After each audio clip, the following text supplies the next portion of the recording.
Hello,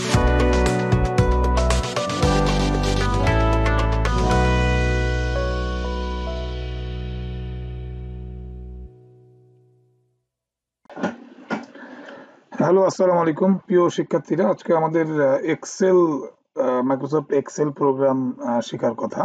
তো আজকে আমি মাইক্রোসফট এক্সেলের খুবই গুরুত্বপূর্ণ বিষয় নিয়ে শুরু করব। সেটা হলো মাইক্রোসফট এক্সেল আসলে কি ধরনের প্রোগ্রাম। এক্সেল একটি জনপ্রিয় সফটওয়্যার মাইক্রোসফট কর্পোরেশন কর্তৃক বাজারজাতকৃত, যার মাধ্যমে হিসাব রক্ষণ ও বিশ্লেষণ, বার্ষিক প্রতিবেদন প্রণয়ন, বাজেট প্রণয়ন, উৎপাদন ব্যবস্থাপনার যাবতীয় হিসাব নিকাশ, সর্বপ্রকার আর্থিক লেনদেনের কাজ সহ বিভিন্ন কাজ করা যায়।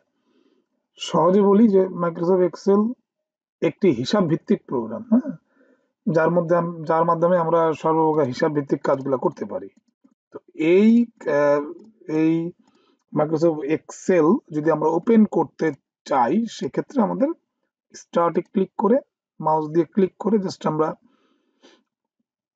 এটাকে আমরা দেখছি ওয়ার্ড প্রোগ্রাম চালু করার সময় দেখছি মাইক্রোসফট অফিসে ক্লিক করে লেখা আছে মাইক্রোসফট এক্সেল 2010, বিভিন্ন ভার্সন থাকতে পারে, 7, 10, 12, সব একই রকম। হ্যাঁ, তো এখানে মাইক্রোসফট এক্সেল, এখানে সংক্ষিপ্তে দেখেন এখানে এক্সেল এর লগোটা আছে। এই লগোটা দেখলে আপনি বুঝতে পারবেন এখানে ক্লিক করলে এক্সেল প্রোগ্রাম চালু হবে। হ্যাঁ, ইভেন এটা শুধু স্টার্টে থাকবে এমনটা না, এটা অনেক সময় ডেস্কটপ স্ক্রিন সম্পর্কে আপনাদের ধারণা দিয়েছিলাম, ডেস্কটপ স্ক্রিনও থাকতে পারে। ওখানে ক্লিক করে ডবল ক্লিক করলে অথবা রাইট বাটন চেপে ওপেনে ক্লিক করলে এটা ওপেন হবে। তো এখানে আমি মাইক্রোসফট এক্সেলে ক্লিক করলাম, জাস্ট একটা প্রোগ্রাম চালু হলো। এটাকে আমরা ক্যান্সেল করে দিব। এখানে খেয়াল করেন যে আপনি মাইক্রোসফট ওয়ার্ডে কলাম রো শিখছেন, সেম যখন আপনি এক্সেলে আসলেন এখানে কিছু কলাম, এগুলোকে আমরা কলাম বলি এবং এগুলোকে বলি রো। হ্যাঁ, কলাম রো সম্বলিত একটি ওয়ার্কশিট অলরেডি চলে আসছে। হ্যাঁ, এই ওয়ার্কশিটের মাধ্যমে আমাকে এক্সেলের যাবতীয় কাজগুলো করতে হবে। আমরা একে একে শিখবো, একে একে আমরা আপনার সব বিষয়গুলোই শিখবো। আমরা মান্থলি রিপোর্ট করা শিখবো, কমিশন সিস্টেমটা কিভাবে এক্সেলে করতে হয় শিখবো। হ্যাঁ, ওয়েজেস শিখবো, যে কিভাবে একটি আপনার কারখানায় হিসাব ভিত্তিক কাজগুলো করা যায়। স্যালারি রিপোর্ট শিখবো, বিদ্যুৎ বিল তৈরি শিখবো। হ্যাঁ, এই জাতীয় কাজগুলো যদি আমরা আলাদা আলাদা চালান্ত শিখতে পারি, তাইলে হবে কি ওই আমাদের জন্য অনেক সহজ হবে এবং আমরা অনেক সহজভাবে শিখবো। কঠিন ভাবে আসলে আমাদের শেখার দরকার নাই। তো আজকে আমাদের সিলেবাসেও ছিল এই বিষয়গুলা, যে মাইক্রোসফট এক্সেল চালু করা, এক্সেল সম্পর্কে ধারণা এবং যোগ বিয়োগ গুণ ভাগ করার পদ্ধতি ও সূত্র। সূত্রটা আমি আপনাদের এই ট্রেনিং যে আপনি করতেছেন, ভিডিও যে দেখতেছেন আপনি, এই ট্রেনিংয়েই আমি আমাদের পিডিএফ ফাইলটি দিয়ে দিব। এই পিডিএফ ফাইলে আপনারা এই সূত্রগুলো পাবেন। এক্স্যাক্টলি দেখেন আপনি যে এক্সেলের সূত্র দেখেন, যোগ করার নিয়ম কি, সমান সমান sum first bracket first cell যোগ সেকেন্ড সেল, বিয়োগ করা ফার্স্ট সেল লাস্ট সেল। একাধিক যোগ করার ক্ষেত্রে, হ্যাঁ, একাধিক যোগ করার ক্ষেত্রে এই চিহ্নটা ইউজ হবে। আর শুধু দুইটা সংখ্যা যোগের ক্ষেত্রে শুধু যোগ চাপলেই হবে। গুণ করার নিয়ম সমান সমান সাম ফার্স্ট সেল, সরি, বিয়োগ করার নিয়ম ফার্স্ট সেল আপনার সেকেন্ড সেল। গুণ করার নিয়ম সমান সমান sum first cell star second cell. ভাগ করার নিয়ম সেম, গুণের মতো, জাস্ট অবলিকটা হলো ভাগ। শতকরা ভ্যালুটা দিয়ে পার্সেন্টেজ দিলে হয়ে গেল। কেমন? গড় এভারেজ দিয়ে first cell apostrophe last cell. এটাকে আমি মিনিমাইজ করে রাখলাম, কাজে লাগতে পারে। ইভেন এটাকে আমরা আপনাকে এই আপনার এক্সেল এর যে সূত্রগুলো, এগুলো আমরা কিন্তু আপনাকে পিডিএফ বই দিব। Microsoft Word, Excel, PowerPoint সহ একটা পিডিএফ আপনি বই পাবেন বা পিডিএফ ফাইল পাবেন। এটা আপনি প্রিন্ট করে যে কোনো ফটোকপির দোকান থেকে প্রিন্ট করে নিলেই হবে। আপনার কাছে সারা জীবনের জন্য থেকে গেল, কখনো আটকে গেলে এই পিডিএফ গুলা দেখলে আপনি আশা করি যে বিষয়গুলো আপনার কাছে সহজ হবে এবং আপনি আবার নতুন করে শুরু করতে পারবেন, সমস্যা হবে না। ওকে, আজকে আমরা কি কি শিখবো? যোগ বিয়োগ গুণ ভাগ এভারেজ, এই বিষয়গুলো দেখেন। এখানে আমার যে কলাম এবং রো গুলা রয়েছে, এখানে আমি সে গেলাম। ডি, কলামের নাম ডি। প্রত্যেকটা কলাম রোর কিন্তু নির্দিষ্ট নাম আছে, খেয়াল করেন। সহজে শিখবো, কঠিন করবো না আমরা। এখানে ব্লক করলাম, মশা তখন তীর হয়ে গেল। এটা এই কলামের নাম কি? D column.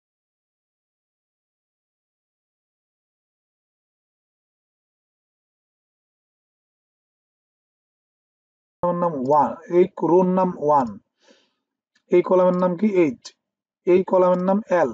এই কলামের নাম এন। এই রোর নাম 7, 8।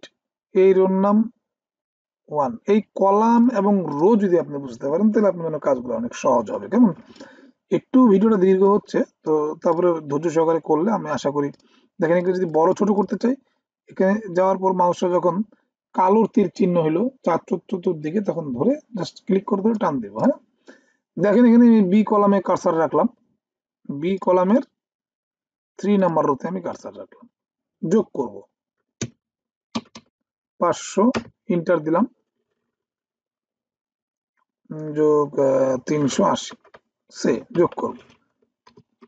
যোগটা কোথায় করব আমরা? দুইটা মিলে যদি যোগ করি, এটার ফলাফলটা আসবে 5 নাম্বার কলামে। হ্যাঁ, 5 নাম্বার রোতে, সরি 5 নাম্বার রোতে আসবে। এই 5 নাম্বার রোতে আমি ক্লিক করলাম, করার পর সমান সমান দিলাম। সাম, ওই যে বলছিলাম সাম, SUM, সাম, ফার্স্ট ব্র্যাকেট, শিফট চেপে 9, ফার্স্ট ব্র্যাকেট।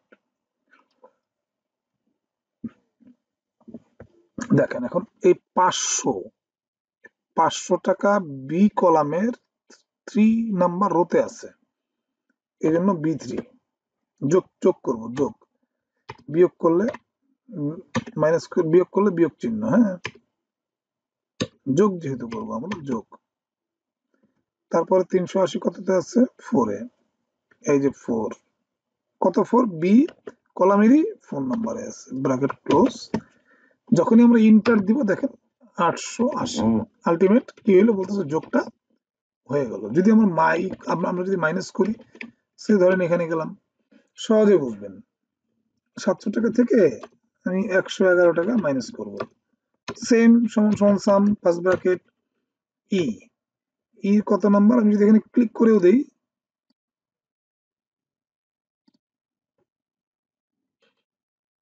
কত এখানে? 7 মাইনাস ধরছে, ঠিক আছে। যখনই ঠিক মতো আমি আপনার সূত্র বসাবো, তখনই ধরবে। E7 minus E8, E8 bracket close করে আমি জাস্ট ইন্টার দিব। দেখেন 589 টাকা। 700 টাকা থেকে 111 টাকা বাদ দিলে 589 টাকা হয়। গুণ করব, সে ধরেন গুণ করব, এখানে গেলাম 500 টাকা করে যদি আমরা 20 জন শ্রমিককে দেই, সেম সমান সমান সাম, ফার্স্ট ব্র্যাকেট A1 কেন দিলাম? এই এ কলামের 500 টাকা কোথায় আছে? এ কলামের 1 রোতে আছে। যোগ 20 টাকা, সরি 500 দিয়ে যে 20 কে গুণ দিব, 20 কোথায় আছে? 20 আছে আপনার এ কলামের 2 নাম্বার রোতে আছে, ব্র্যাকেট ক্লোজ, ইন্টার। সরি, গুণ করবো তো আমরা, সরি সাম। আমরা কিন্তু সিম্পলি ক্লাস করতেছি, কোনো প্যারা নেওয়ার দরকার নেই। কেমন? A1 গুণ চিহ্ন হলো স্টার, এই যে শিফট চেপে 8 চাপলে star, A2 bracket close, enter. যদি আমরা 20 জনকে 500 টাকা করে দেই, তাহলে হয় কি 10,000 টাকা আমাদের নিয়ে যেতে হবে। কেমন?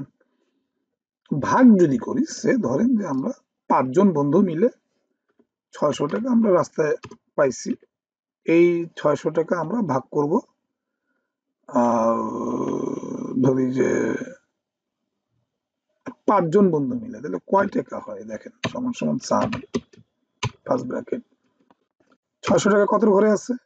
600 টাকা কত নম্বর ঘরে আছে? A8 ভাগ চিহ্ন হলো অবলিক। দেখেন আমি যখন A8, আবার 500 টাকা কোথায় আছে? A9, এখানে ক্লিক করলেও হতে পারে, এখানে ক্লিক করলেও দেখেন আলটিমেট A9 চলে আসলো, ব্র্যাকেট ক্লোজ করে ইন্টার। এক একজনে পাচ্ছি 120 টাকা করে, ভাগ করলে 600 টাকা আমরা 5 বন্ধু ভাগ করে নিতে পারি। এভারেজটা কিরকম, যে আপনি আপনার বাসায় ধরেন কিছু সংখ্যা বসাই,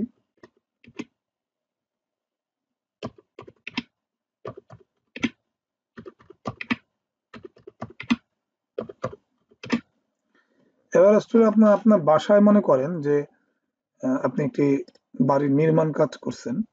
এই নির্মাণ কাজে আপনি ধরেন যে এভারেজে আপনি মোটামুটি 7 দিন কাজ করাইছেন, তাহলে এভারেজে আপনার কোনোদিন 120 টাকা, কোনোদিন 12 টাকা, কোনোদিন 233 টাকা, কোনোদিন 456 টাকা, কোনোদিন 123 টাকা, এভারেজে আপনার খরচ কত হয়েছে মোট 7 দিনে, এভারেজে সমান সমান সাম সমান সমান এভারেজ সমান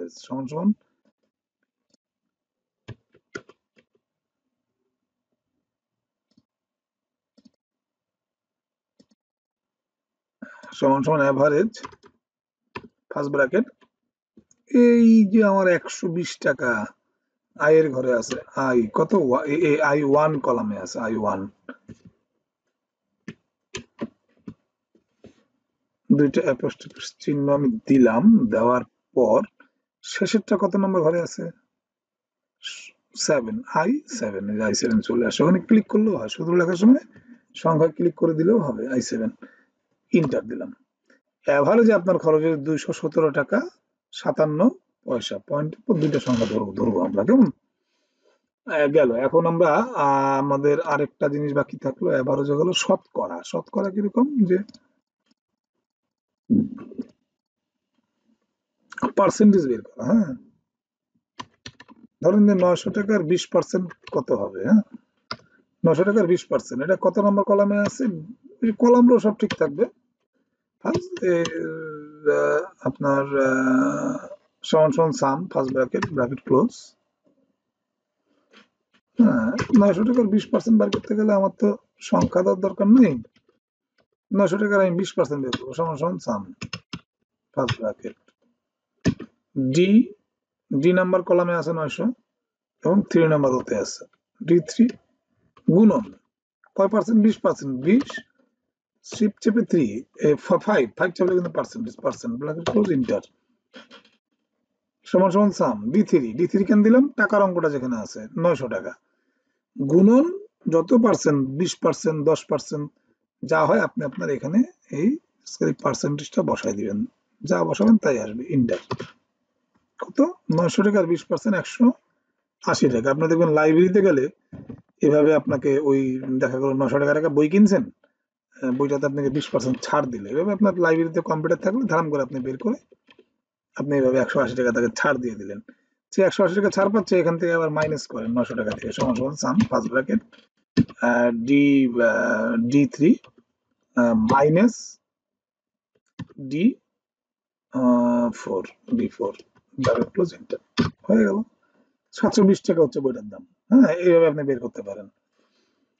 অনেক সময় কিছু অটো সিস্টেম আসলে থাকে, যেরকম আপনি মনে করেন সে আমি তো লিখলাম না, ধরেন যে এই সংখ্যাগুলোকে আপনি যোগ করবেন, সেক্ষেত্রে আপনি এই মাউস ক্লিক করে এখান থেকে ব্লক করবেন, ব্লক করা আমরা শিখছি ওয়ার্ডে, ব্লক করে একভাবে যেখানে ফলাফল আসবে ওখানে পর্যন্ত নিয়ে গেলাম, ব্লক করলাম, এটা পর্যন্ত ব্লক করলাম, কারণ ফলাফলটা এখানে আসবে। এখানে দেখতে পাচ্ছেন যে অটো সাম, হ্যাঁ, এখানে আপনি অটো সামে ক্লিক করলে দেখেন আলটিমেট 1523 টাকা আলটিমেট যোগ হয়ে গেল। এইভাবে কিন্তু আমরা যোগ করতে পারি, এভাবে আমরা আবার এভারেজও করতে পারি, কিরকম, এই ব্লক করে ধরে এই পর্যন্ত ব্লক করলাম, এই মিনিমাইজে এই আপনার পয়েন্টে ক্লিক করে এভারেজ চলে আসছে, দেখেন এখানে ক্লিক করে আমি যদি ম্যাক্সিমাম মিনিমাম, সবচেয়ে ম্যাক্সিমাম কোনটা সংখ্যা, এটা ম্যাক্সিমাম সংখ্যা, মিনিমাম কোনটা সংখ্যা, এখানে এই যে মিনিমামের সংখ্যা, ভালো বুঝেছে যে এখানে যতগুলো সংখ্যা টাইপ করছি তার মধ্যে সবচেয়ে মিনিমাম অঙ্ক কোনটা, মিনিমাম এটা আর ম্যাক্সিমাম এটা, বুঝতে পারছি। এইভাবে আমরা অটো পদ্ধতিতে বের করতে পারি, তবে সূত্র দিয়ে বের করাটাই ভালো। যখন আমি বড় কাজ করব, বিভিন্ন আপনার ওই রেজাল্ট শিট থেকে শুরু করে মান্থলি রিপোর্ট, এই জাতীয় কাজগুলো যখন আমরা করব, তখন আমরা অবশ্যই আমরা সূত্র ব্যবহার করি, অর্থাৎ সূত্র ব্যবহার করাটাই বেটার। ধন্যবাদ, আজকে এই পর্যন্তই। ক্লাসটা অনেক বড় হইলো, কিন্তু আমার মনে হয় যে এক্সেল শুরু করার ক্ষেত্রে অনেক ভালো একটি আপনার ক্লাস আমরা উপভোগ করলাম। ইভেন একটা জিনিস মাথায় রাখবো যে যে কোনো প্রোগ্রাম বন্ধ করার নিয়মটা ওই সেম। ক্লোজ, এখান থেকে ক্লোজ করতে পারি, এখান থেকে ফাইল ক্লিক করে ক্লোজ করতে পারি। আর এখানে আমরা সেভ করা, ওপেন করা সব মাইক্রোসফট ওয়ার্ডের মতো, ওখানে আমরা জানি সেম। সেভ করলাম, ওপেন করলাম, যা বিষয়গুলো সব সেম, একই রকম। হ্যাঁ, এই জন্য আমরা এগুলা নিয়ে আর ডিসকাস করবো না। ওই আমি মনে করি যে ওয়ার্ড যদি আপনি ঠিকমতো ক্লাসগুলো দেখছেন, তার মানে আপনি এগুলো পারবেন। সালাম আলাইকুম।